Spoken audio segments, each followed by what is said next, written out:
Hi, I'm Grace from Gardening for Joy, and today I'm going to talk about growing basil indoors during the winter months. And this plant in front of me is a plant that I purchased at our supermarket. It's been thriving for about the past month, and I want to share with you kind of the secrets for me keeping it thriving and more importantly, how to harvest it. Now, during the winter months, you have a few choices, right, for basil. You can go to the supermarket, you can buy pre-cut basil in the small little plastic containers that is generally single use. You can buy hydroponically grown basil, usually in maybe a 4-inch square container. I've had some success with that. Usually I can keep that for about 2 weeks. But what I'm thrilled about is this particular plant that I purchased at our supermarket. It's in about a 5-inch container. It's about 2 quarts of soil in here, and it has just stayed amazingly healthy. So I want to talk about how to keep a basil plant healthy so that you can get multiple harvests off of it, and how long you can actually grow it indoors during the winter months. So first of all, it's important to know that basil is a warm season herb, does not like the cold.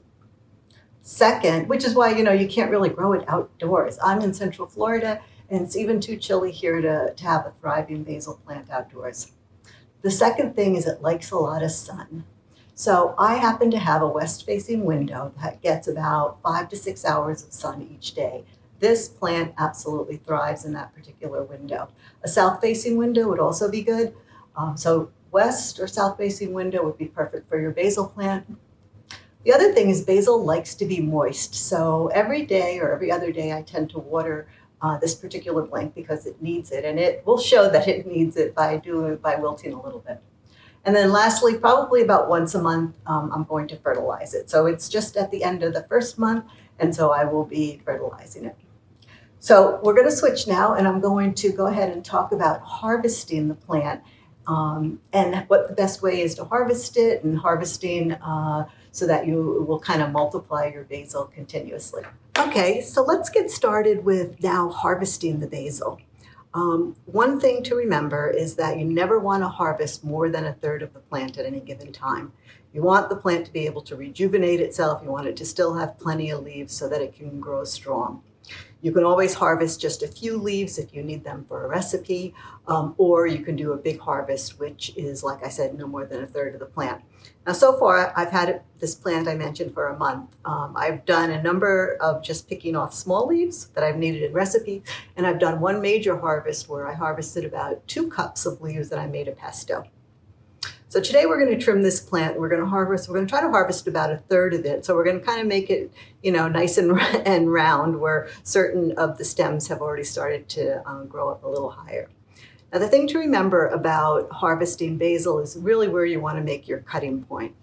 And if you look up and down the stems of any stem of the basil plant, you're going to see something. So clearly you see the leaves at the top of the stem.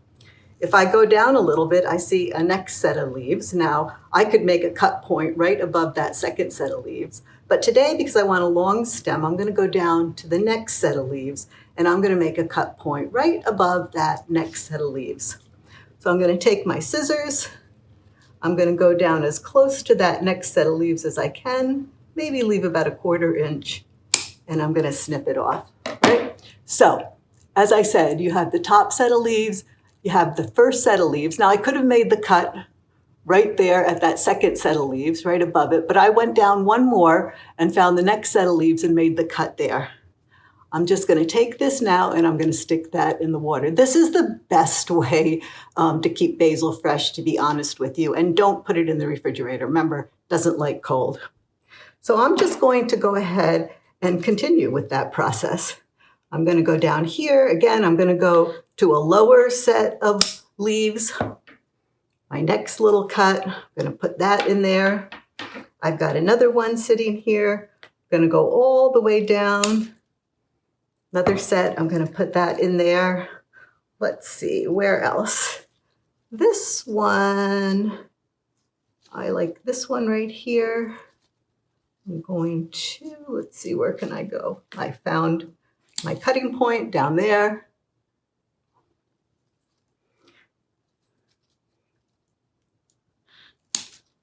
Another one.